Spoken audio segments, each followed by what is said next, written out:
North Carolina. So let me give our disclaimer right now. Today's show may not be suitable for some listeners.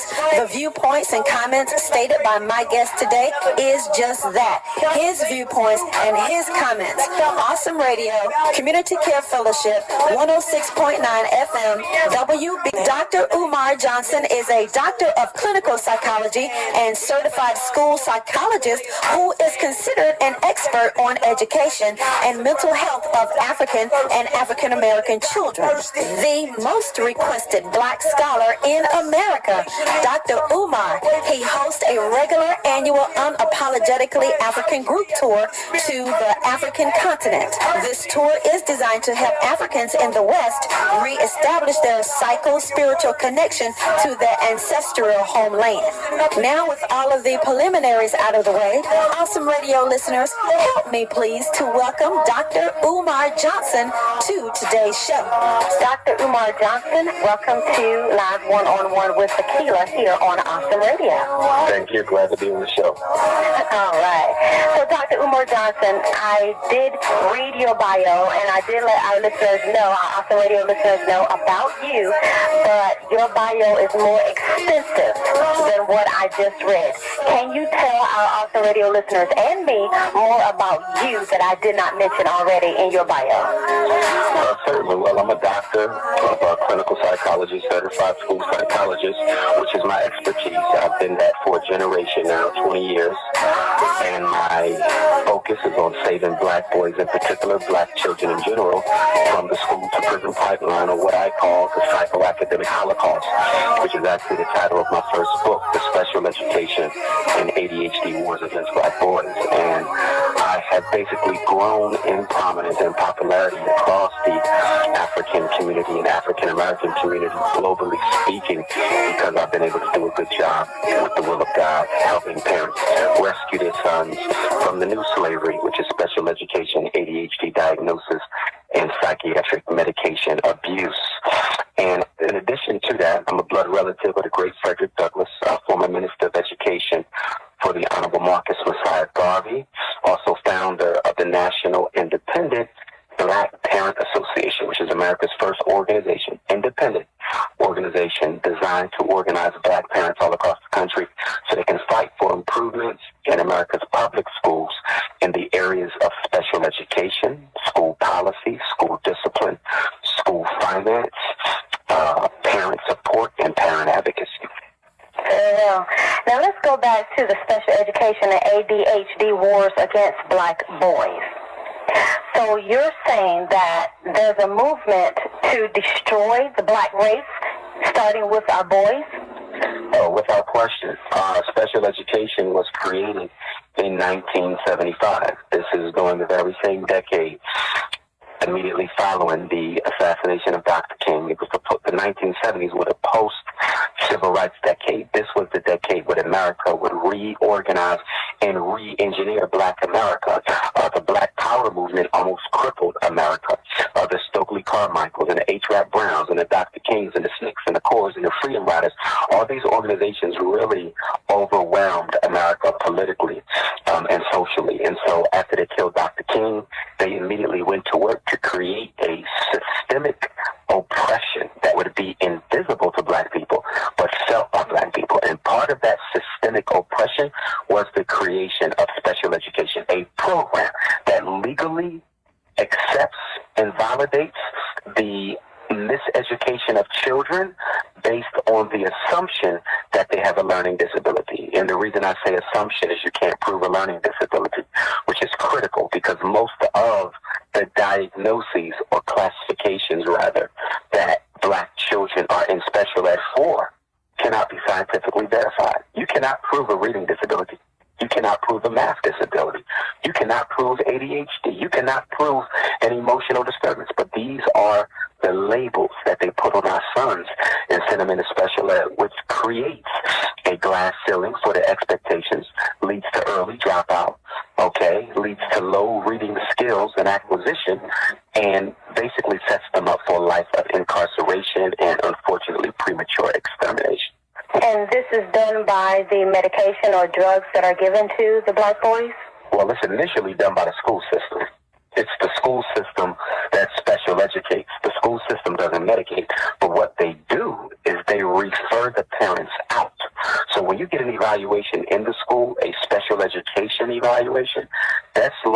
conducted by the school psychologist, which is what I am. So all the special ed labels largely come through the school psychologist. Now, ADHD is not a special ed label. That's a mental disorder. You don't diagnose mental disorders in the school. Bipolar, borderline, depression, schizophrenia, ADHD, conduct disorder, those are not learning disabilities. Those are mental disorders. So what the school does is they refer the parent out to the hospital, to a clinic, to the Community Mental Health Association, and they get evaluated by the clinical psychologist. So it is the clinical psychologist or the child psychologist that diagnoses the ADHD outside of school. But it is the school psychologist that diagnoses the learning disabilities, which include all of your reading and your math, but also your autism, your intellectual disability, your emotional disturbance, blindness, deafness, traumatic brain injury, orthopedic impairment, speech and language impairment. Those are all learning disabilities. And the most popular are learning disability, which comes in different forms, mostly reading and math, emotional disturbance, which is a joke, mild mental retardation, which is another joke, and then the fourth one is what's known as other health impairment. Other health impairment, OHI, is the 13th category of special ed. And under OHI, a child with an outside diagnosis of ADHD, because remember, we don't diagnose it in school. So if a child is diagnosed with ADHD outside of school, or conduct disorder outside of school, if the parent brings that psychological evaluation into the school can now legally put the kid in special ed for a disorder that they didn't even diagnose. Wow. And this is all about money, by the way. This is all about money. I want to make sure money and power for control. It's about money and racism. Well, the racism is your power and control. Whenever you're dealing with racism, you're dealing with white power and you're dealing with white control of black people. So in America, you have the two evil twins, okay? Or should I say the husband and the wife. That's racism and capitalism. So every problem black people suffer, we suffer as a result of racism multiplied by capitalism. So the racism is you are intentionally misdiagnosing black boys who you know don't have anything wrong with them, because you want to politically, economically, and socially disadvantage them from being able to compete equitably with white boys for political, economic control of America's institutions. So that's the racism. We want to make sure black boys can't compete with the white boys. That's the racism. The capitalism is every time you put a black kid in special ed, we're going to give the school extra money to educate that child. Make no mistake, the reason so many black kids are in special ed is because the school gets money for it. And I'm a former school principal, by the way, as well. So every time a school puts a kid in special ed in the United States, no matter where you are, that school will get extra money. A special ed kid is worth, on average, twice as much money as the regular children. This is a hustle. This is a racket. This is a business. They are making millions of dollars off of the fact that black parents don't understand this system. And that's why I'm coming to Raleigh on Sunday, September 2nd, because black parents, school is just now beginning, and I consider it my responsibility to help educate black parents about their rights and their children's rights. Because most black parents never heard of school law. They know nothing about educational law. There's a whole area of the law that deals with nothing but schools. For example, there's a big thing going around on the internet now. You probably saw it. A couple of kids were expelled from school or sent home from school or suspended from school because the school said that they couldn't wear locks, or they couldn't have extensions, or their hair couldn't be long, or they couldn't have twisties.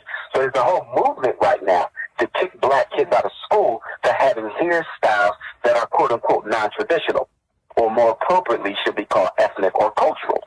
Now, if those parents understood the law, they would understand that it is illegal to punish a child or ostracize a child or even make a child change their hairstyle. They can't even make you do that unless they can prove that the hairstyle you're wearing is disrupting the academic process of that school. It's the same thing with the dress code. Unless the school has a pre-established dress code. Now, everybody got to wear the same thing. You got to wear the same thing. You can't just show up with any T-shirt. But if the school doesn't have a formal uniform and every child wears what they want, if you wear a T-shirt that say, I don't like Donald Trump, they can't make you take that off necessarily. unless wearing that T-shirt disrupts the educational process. Let me give you an example.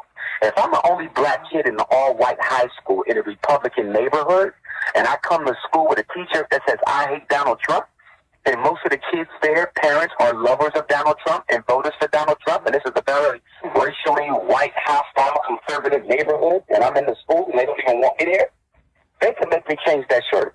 Because that shirt is causing such an uproar. Kids want to fight me. They want to beat me up. Kids are talking about it. They're not focusing on the lesson. I'm disturbing the school climate. They can make me change that shirt. But if I wear that same I hate Donald Trump T-shirt to a predominantly black inner city high school where nobody likes Donald Trump, and the principal says you got to take that shirt off, now the parents have an issue that they can fight. Because now they have to justify how my son wearing this T-shirt is disrupting the school atmosphere. It must cause a substantial disruption in the academic process in order for them to force you to change your hair or change your clothing. Now, let me give you the disclaimer. That only applies to public and charter schools. If the school, and I'm not sure whether they went to public or charter schools or not, but if these kids went to private schools, Christian academies, any independent school, and if that independent school that doesn't get any federal funds, no public money, no state money, they are totally independent. And if it's totally independent and they say you can't wear your hair, they can do that because they're independent. Now the parent still has an issue though, because the parent got to make sure that the child wasn't singled out based on race. In other words, show me the policy that speaks directly to my son's hairstyle. They can't just make it up and say we don't want locks. They can't do that. But if they have a policy already established that says you can't wear tall hair or long hair, or it can't go past your shoulder or past the bottom of your ear, if they have a policy they can point to, that's what you could do about it, because that's their policy and they're an independent school. If they don't have a policy, you could potentially fight it or they could be sued for racial discrimination. And so therefore the school law does not apply. Well, the school law always applies, but the law that you can dress how you want and wear your hair like you want unless it disrupts the school climate does not apply. You're correct. It would not apply in a private or independent school. Awesome radio listeners, thank you so much for sticking us there. We're talking with Dr. Umar Johnson, who is a clinical psychologist and certified school psychologist, and he is considered an expert on the education and mental health of African and African American children.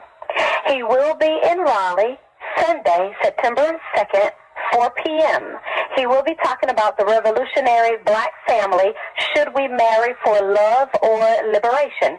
He has a book out, which we have 5 free copies, and we will be giving them away today on the show. And the show is not live. We are pre-recorded, so we'll give you instructions on how you can get your free book in just a moment. The free book that we're talking about, Psychoacademic Holocaust. And Dr. Umar Johnson, if I'm not mistaken, this book, you are explaining how there is an attack on our black boys. Yes. So what about the black girls? Well, the book applies to either.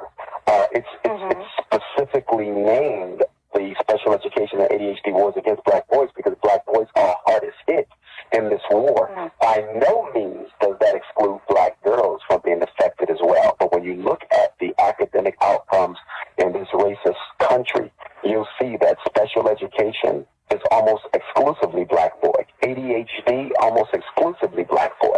Dropout, expulsion, discipline school, almost exclusively black boy. Mild mental retardation, emotional disturbance, almost exclusively black boy.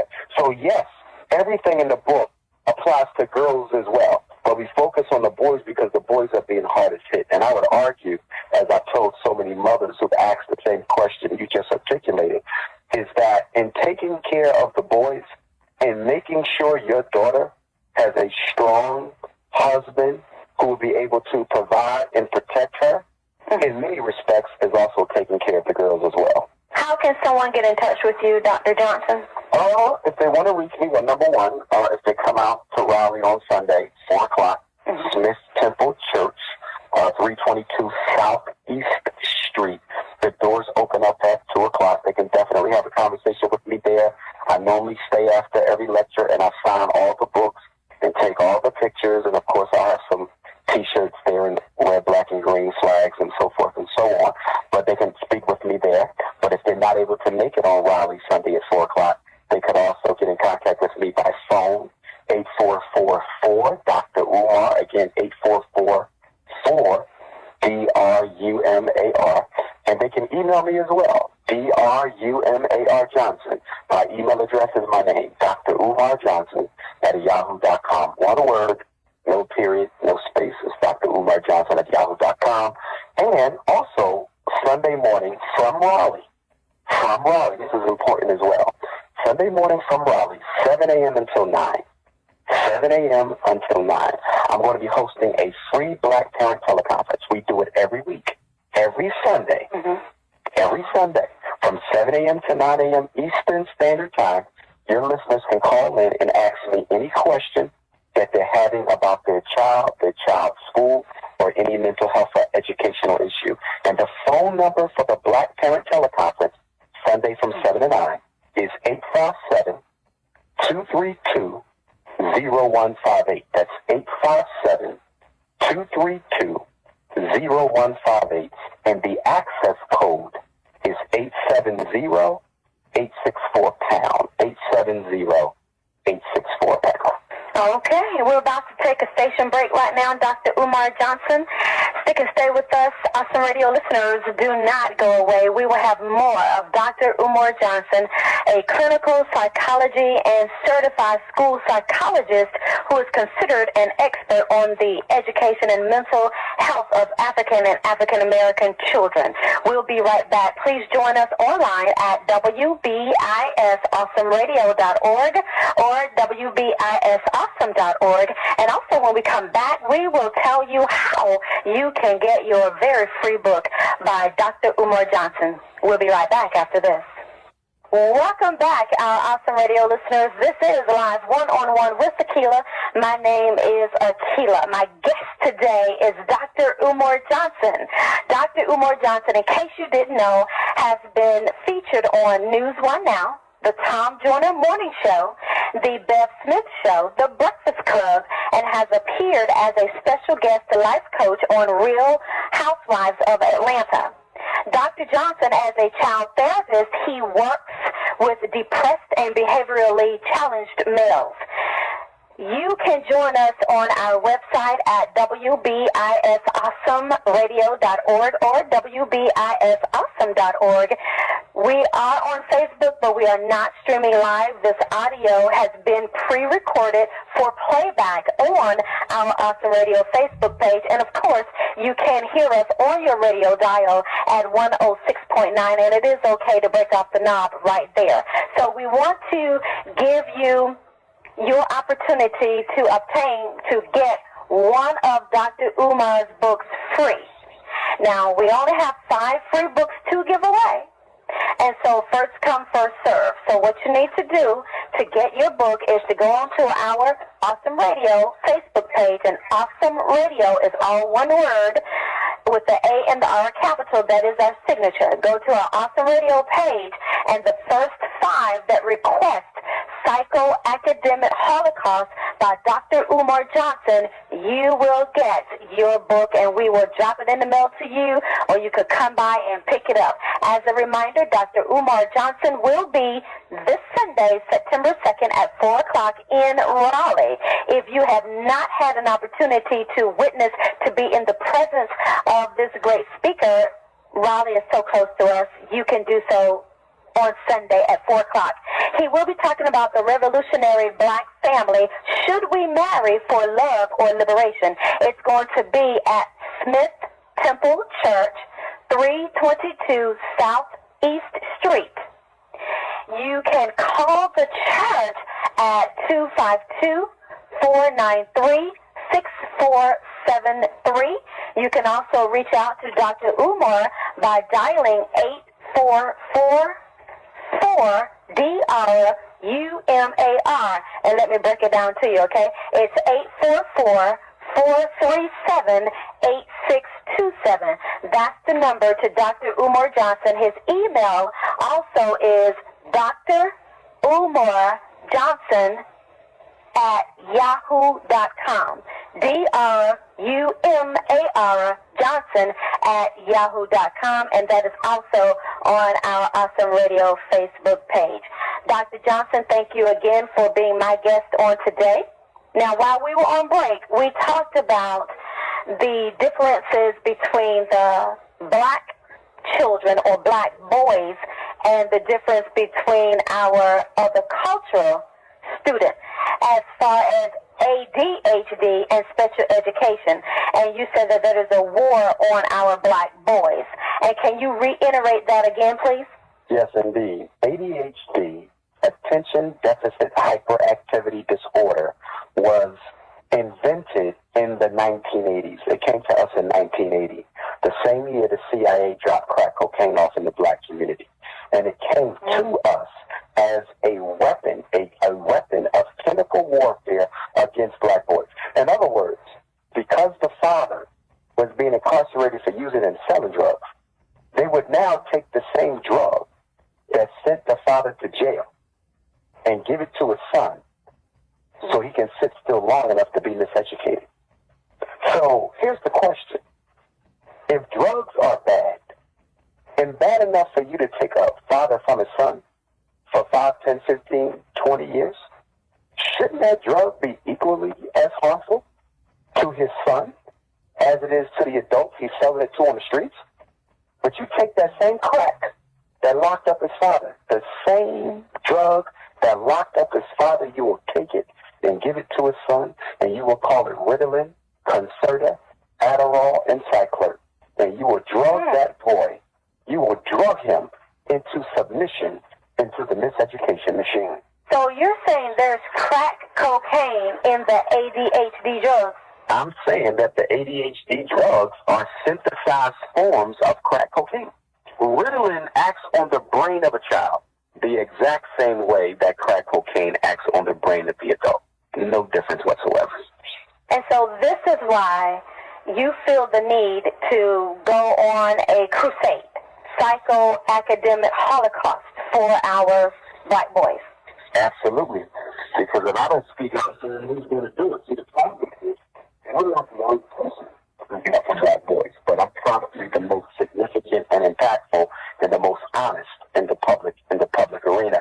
Because most black psychologists and educators, because they work for public agencies, school districts and hospitals and clinics and so forth, they get paid to participate in the carnage. I'm the only school psychologist I'm the only school psychologist in American history, the only one in American history who has ever told black parents that special education was a business and not a service. I'm the first to expose that. You've had thousands of black school psychologists before me, but it was never exposed. Why? Because they get paid to keep their mouths shut. Black teachers get paid to keep their mouths shut. Black teachers and superintendents and nurses and social workers and counselors and reading specialists, they all get paid to keep their mouths shut. And so I'm the first of my kind to expose this to black parents. Okay. So you're saying you cannot be bought, Dr. Umar? Oh, I cannot be bought. If I was going to do that, I could have sold out 20 years ago. They told me I could have been the leader of the psychologists. You could become a millionaire. If you're after money, I could be a millionaire in a year. I only got to do one thing. Retract everything I said, say I was wrong, it was incorrect. Contact any public school, any charter school, any mental health agency. They will pay me top dollar to misdiagnose your children because there's so much money in it.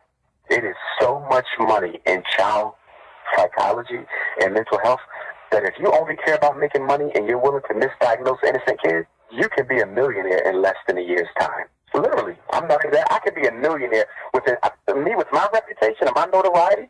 If I would just flip everything I'm saying and start saying ADHD is great and the medicines our kids need them and learning disabilities are real and we need to put them in special ed and help them out, if I would just change my tune, I could be a millionaire in 6 months. Because you got to recognize I'm a school psychologist and my doctorate is in clinical psychology. So I can get paid from the school district and I can get paid from the mental health agencies and hospitals. I know I could be this is September the 1st coming up. By Black History Month, I could be a millionaire if I would turn my back on our kids. Listening to you talk, Dr. Umar Johnson, one would say either you are an angry black man or you are passionate about educating our black culture. Well, I think that there needs to be a delineation, a distinction drawn between being angry and being passionate. Passion is the energy and emotion of commitment to one's cause. Anger is a negative, destructive force. And so for me, I am quite passionate. But again, the stereotype is whenever a black man is emotionally committed to his cause, he's automatically espousing negativity. That's where the anger comes in. See, positive rage is passion. Negative rage is anger. My rage is positive, and it is a rage for truth and justice. Now, for this show's sake, I did look you up on internet, and I did watch a little bit of the Breakfast Club. Sounded like you were angry to me. I don't think so. In fact, on my Breakfast Club interviews, which are probably the most impactful political interviews ever done on a major radio platform, I cracked a lot of jokes. We had a lot of fun. Charlamagne, Envy, and Angela, I don't think so.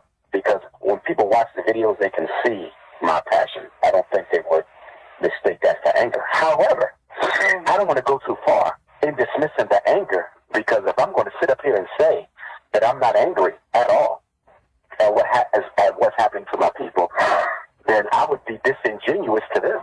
Because any concerned black man would have some degree of anger towards what's happening. But I don't fit into the angry black male category. I have 6 degrees. I have a doctorate. I'm the most requested black scholar on the face of the earth. There's no black scholar you can name who is requested around this planet more than me to speak. I've spoken on 6 continents. The only one left is Australia. I speak more in this country than any of the major black scholars. All of them put together don't get the type of love and support that I get. So I don't have anything to be personally angry about. I'm quite successful at what I do, but I'm angry at what's happening to my people, because it's not about my personal success. It's about the victory for all blacks. Dr. Umar Johnson, our awesome radio listeners, that's who you're listening to right now. He will be in Raleigh Sunday, September 2nd at 4 o'clock at Smith Temple Church. The Revolutionary Black Family, should we marry for love or liberation? Doors open at 2 o'clock. Smith Temple Church is located at 322 Southeast Street in Raleigh. Psychoacademic Holocaust is the featured book that we're featuring on today. We do have 5 free copies to give away. If you have not already done so, please head on over to our Awesome Radio Facebook page and request your free copy. When we return from our break, we're going to talk about the Frederick Douglass and the Marcus Garvey School that Dr. Umar Johnson is currently working on building. His own very own school, and it will be a private school and not a public school. More after this. We're Awesome Radio 106.9 WBISLP. Today's show may not be suitable for some listeners. The viewpoints and comments stated by my guest today is just that, his viewpoints and his comments. Awesome Radio, Community Care Fellowship, 106.9 FM, WBISLP, and its affiliates and partners should not be held liable for any statements made by my guest today, Dr. Umar Johnson.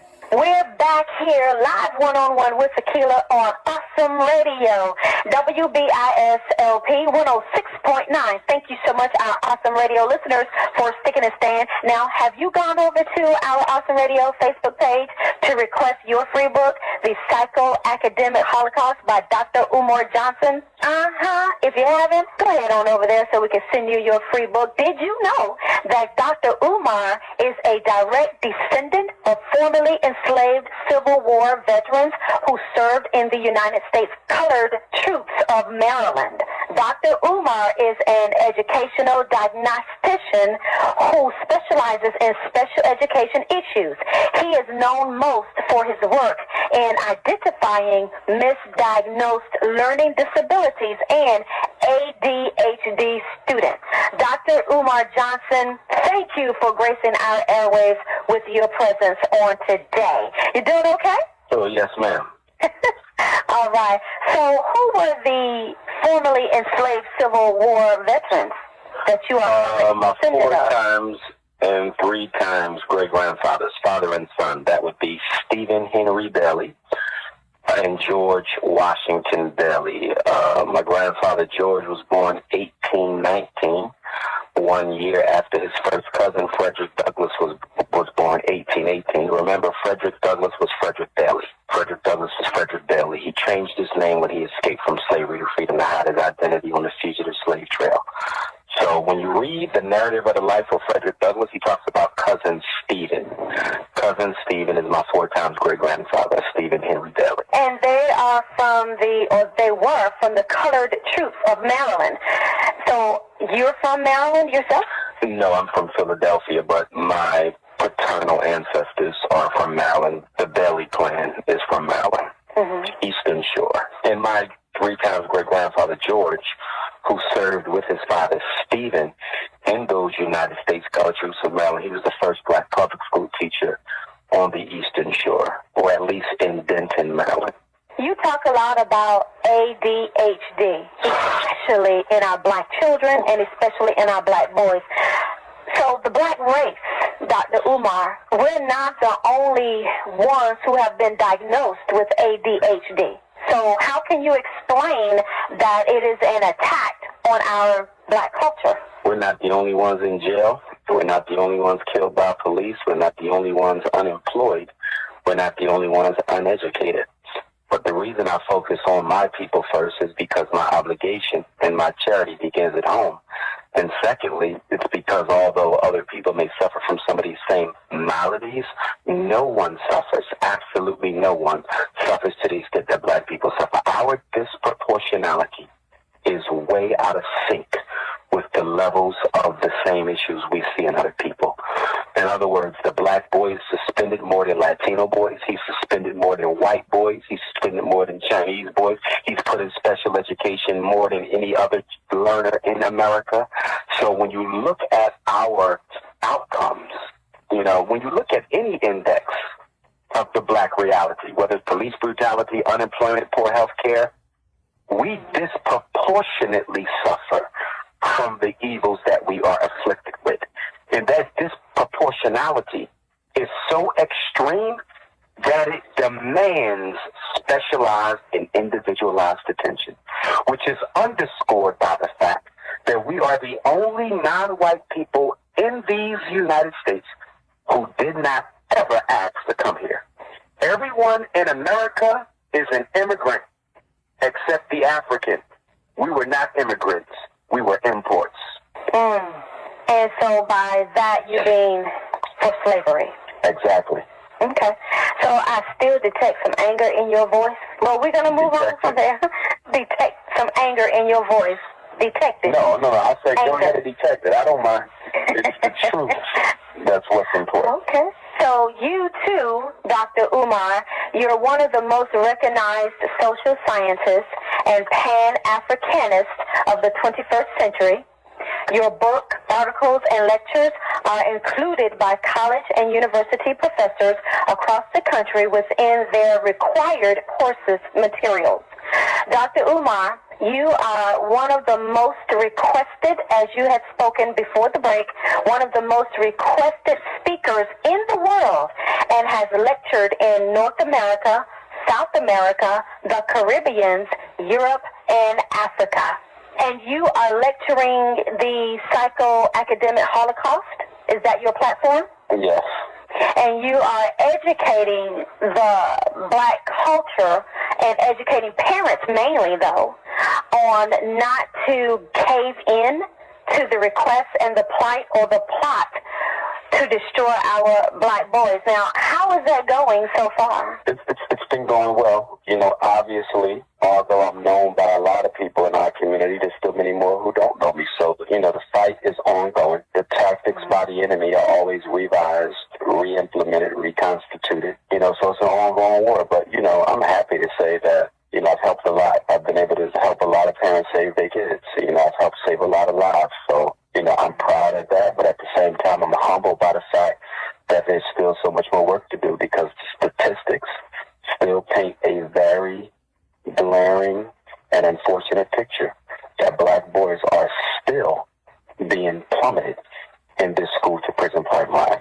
And let me be very clear about something. Black boys will never succeed in America's public schools as long as the white women are responsible for their success.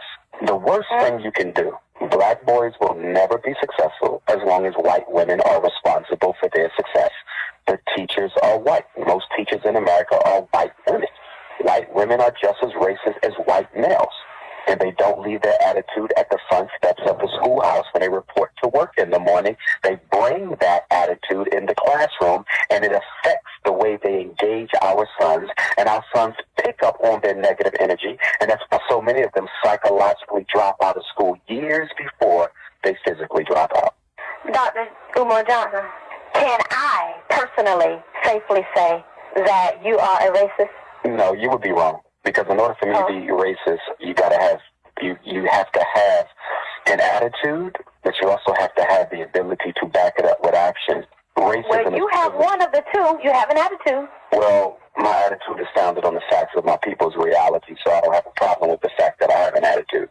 But what I don't have is the power to change. First of all, I'm not interested in discriminating against anyone, so I can never be a racist anyway. I have no desire whatsoever to disadvantage the lives of white folks, men, women, or children, even despite what they've done to me. I'm looking for justice. I'm not looking for revenge.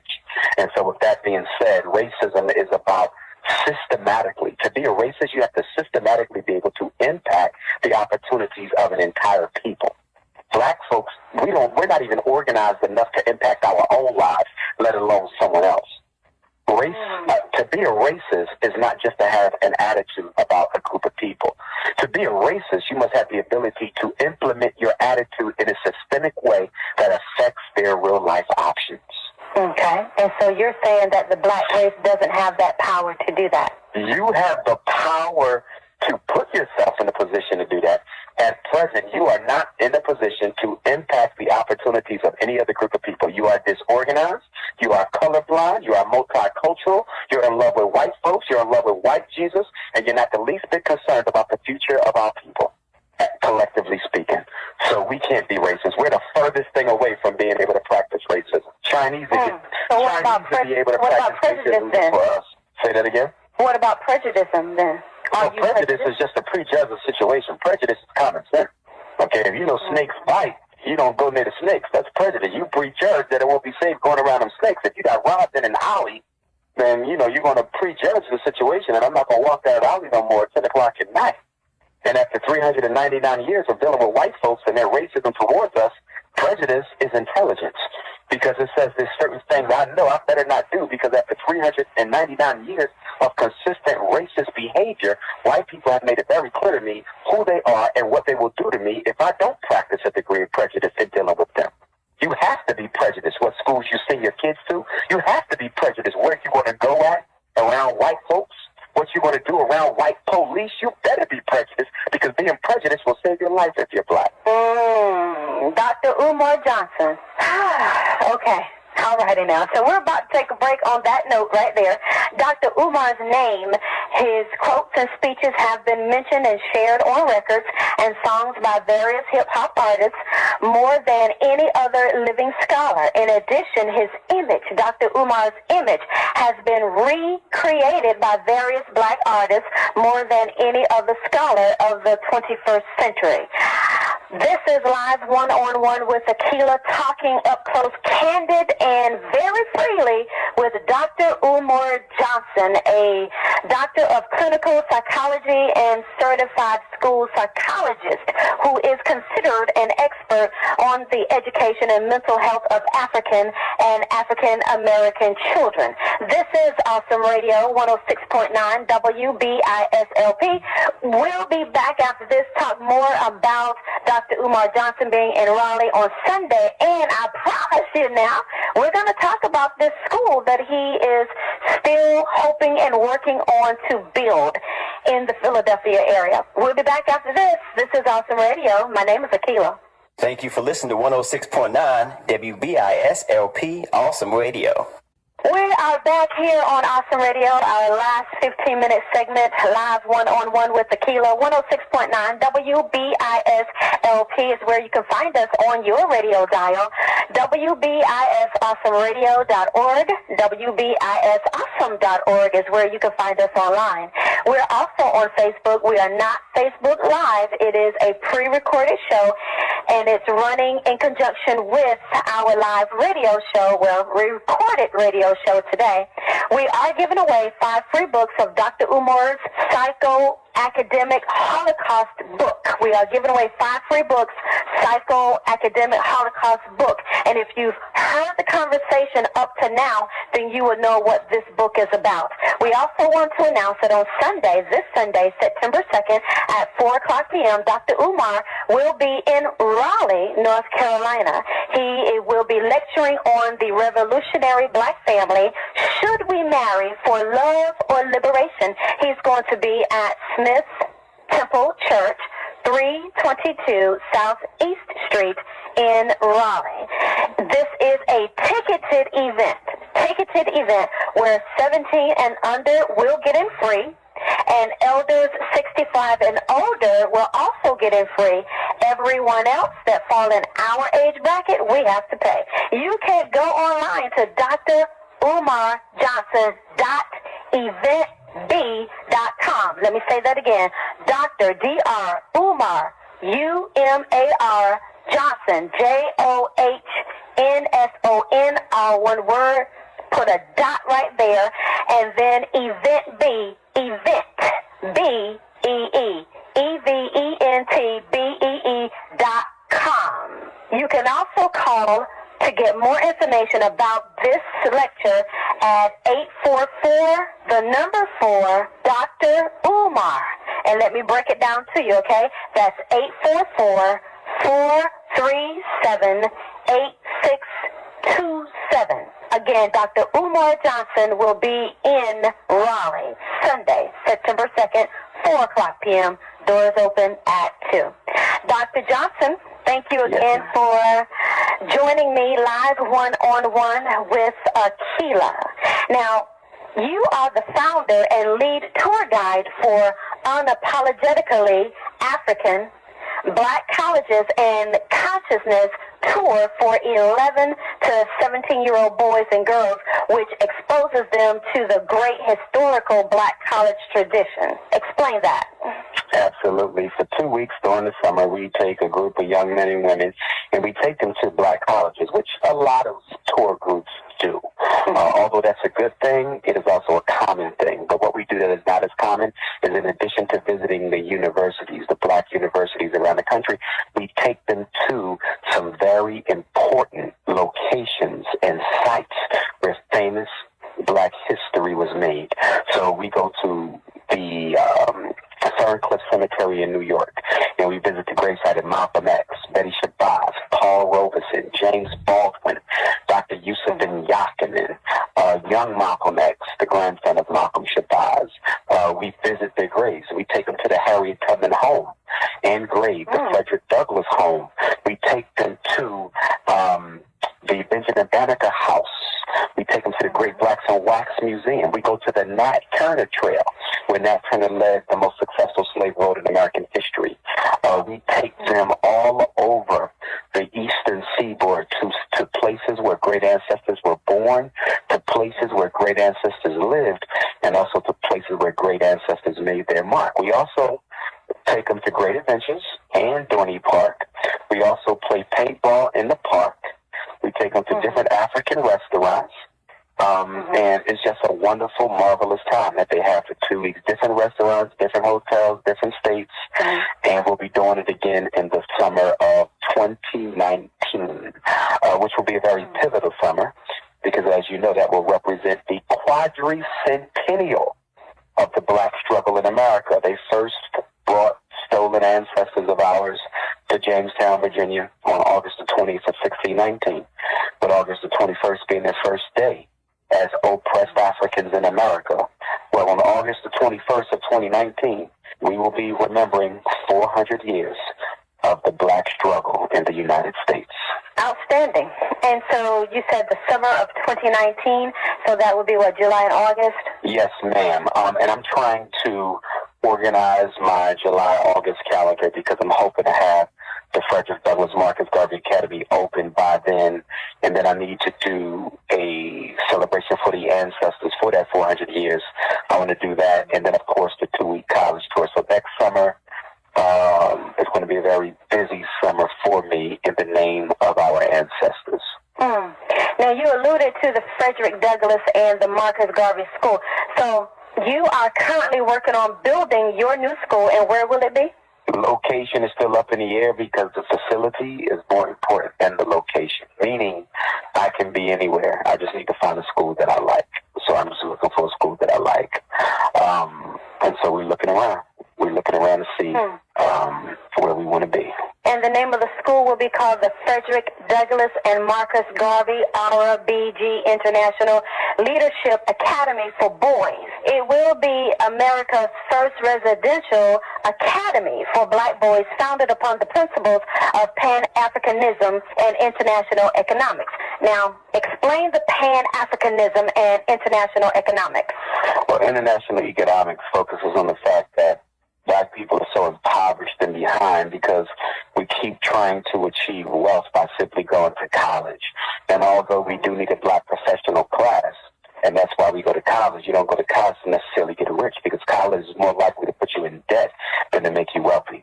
And so we want to make sure our young men understand that there's alternative forms and methods to achieving wealth, whether that's real estate, whether that's international investing, whether that's the stock market, whether that's entrepreneurship.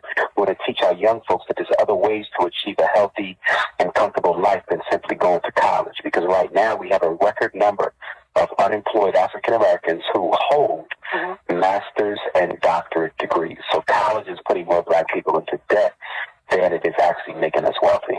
Okay, so your school, Dr. Umar, will be America's first residential academy. So then the boys will be able to live there. In the final analysis, not in the immediate analysis. We don't have enough money to go residential from the start. So we're going to operate a regular traditional day school, and then once we raise enough money to build the campus or the school of the future, as I call it, we will do that. But to get started, because we recognize a need and we recognize the crisis that our boys are in, so we're just going to get started with a regular day school, and then we will evolve to that residential academy at some point in the future. What does RBG mean, Dr. Umar? RBG is an acronym for the red, black, and green flag of the Honorable Marcus Garvey. It is also a metaphor for the Pan-Africanist or Black nationalist movement. So when people say that they're RBG, they're letting you know that they are a nationalist, either a Black nationalist, which means they're focusing on black folks in America, or a Pan-African nationalist, which is what I am, which means we focus on the condition and liberation of black people global and worldwide.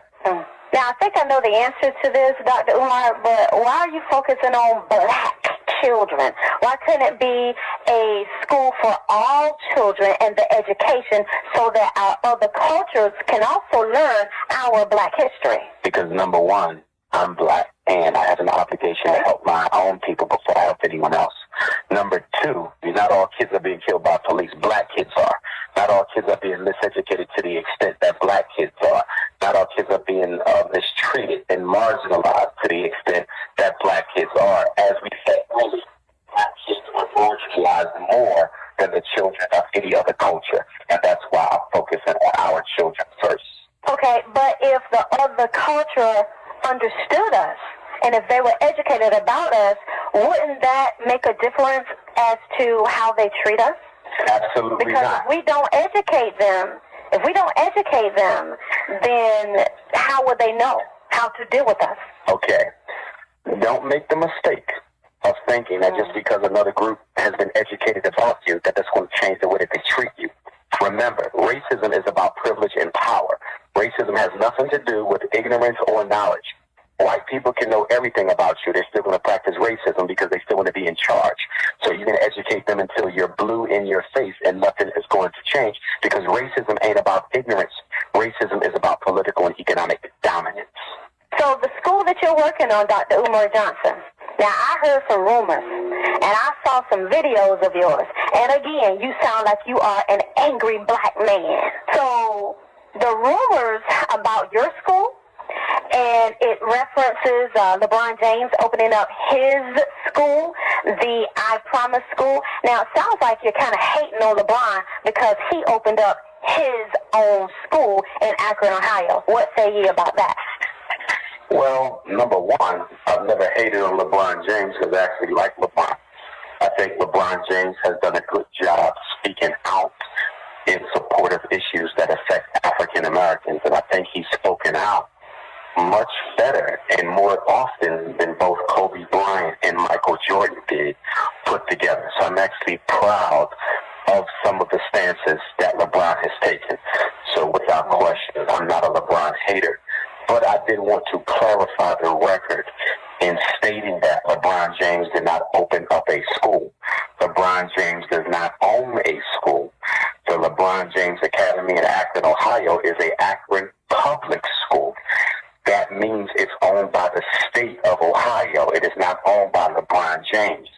Most of the funding for that school is coming from taxpayers. The money is coming from the state, not LeBron James. The only thing LeBron James is doing, and I support him in doing this, is LeBron James is providing incentives for the students who go to that school. So he's going to pay for them to go to college. He's also going to provide a college education for their parents. And I totally support that. But when people say LeBron James is opening a school, they're totally misinformed. LeBron James is not opening a school. LeBron James is providing incentives for an already existing Akron public school. He does not hire the teachers. He does not create the curriculum. He does not set the policy. He's simply providing an incentive. And I support him in doing that. But it's not his school. Most of the teachers at that school are white. And I think we all have enough respect for LeBron James to know that if LeBron James owned the school, he certainly wouldn't hire a predominantly white female teaching staff to work with our black boys. So then the difference between your school and what he has done is that your school will be private? Yes, it will be an independent school. No government money, no state money, based on the principles of self-determination. Meaning simply that what is to be done for black people must be done by black people. All right, so to get in touch with you again, Dr. Umar Johnson, how can people do that? People can follow me on Instagram and Twitter. Instagram and Twitter at Dr. Umar Johnson, Drumar Johnson. They can follow me on Facebook at Dr. Umar Ifatunde. I use my African last name for Facebook, so it's Dr. Umar Ifatunde, which is spelled Ifatunde. They can also reach me, 8444 Dr. Umar. They can email me, drumarjohnson@yahoo.com, or they can come see me live and in the flesh Sunday, September 2nd, Temple Street Baptist Church, 322 South East Street in Raleigh. Doors open up at 2, lecture at 4. Come get a copy of Psychoacademic Holocaust, the most important book for black parents to read, and they can have a conversation with me in Raleigh as well. It'll be my first visit to Raleigh in 3 years, so I'm looking forward to Sunday's lecture. Okay. Awesome Radio listeners, you can get your own free copy of the Psychoacademic Holocaust. If you haven't already done so, head on over to our Awesome Radio Facebook page. We only have 5 books to give away, so the first 5 that request a book by Dr. Umar Johnson, then you will receive your free book, The Psychoacademic Holocaust. Now, the lecture on Sunday, September the 2nd, 17 and under, ages 17 and under, will get in for free. Elder seniors, 65 years and older, will get in free. Everyone else, there is an online eventb.com where you can purchase your ticket, or you can purchase your ticket at the door. To purchase your ticket online, it's a little bit cheaper than at the door, so it's drumarjohnson.eventb.com. That will also be on our website and our Facebook page. So you can also give them a call at 844-4 Umar. That also will be listed on our Facebook page. So just in case you didn't know, Dr. Umar Johnson is not a fly-by-night Black Power revolutionary is on a crusade to save our black boys. Dr. Umar is founder and president of the National Independent Black Parent Association, organized to fight against educational and academic racism and disproportionality of the 7 core areas of special education, school discipline, school finance, social support services, school policy, homeschooling, and parent advocacy. One of the most recognized social scientists and Pan-Africanists of the 21st century. That is who Dr. Umar Johnson is. Dr. Johnson, thank you so much for joining me here, Akila Live One-on-One on Awesome Radio. Do you have any last words that you would like to say? Thank you very much. I appreciated the conversation, very positive and uplifting, and looking forward to seeing all of my fellow Black North Carolinians in Raleigh on Sunday, September 2nd. Now, see, why you had to say Black North Carolinians? Why can't other people come too? They can come, but my message is for us, and I'm sure they can understand that. American Jews have a space and place of their own. Anglo-Saxons have a space and place of their own. Chinese, Arab, Mexicans, Latinos, everyone has a space and place of their own. It's only when African Americans say that sometimes we need a private space and place of our own, are we considered, racist or haters of other groups. Everyone has private space to discuss their own issues and be with their own kind. And I simply reserve the right to do the same for my people. The revolutionary Black family, should we marry for love or liberation? It is a lecture by Dr. Umar Johnson in Raleigh, North Carolina, this Sunday, September 2nd, 4 o'clock p.m. Doors open at 2. It's going to be at Smith Temple Church, 322 Southeast Street in Raleigh. WBISLP 106.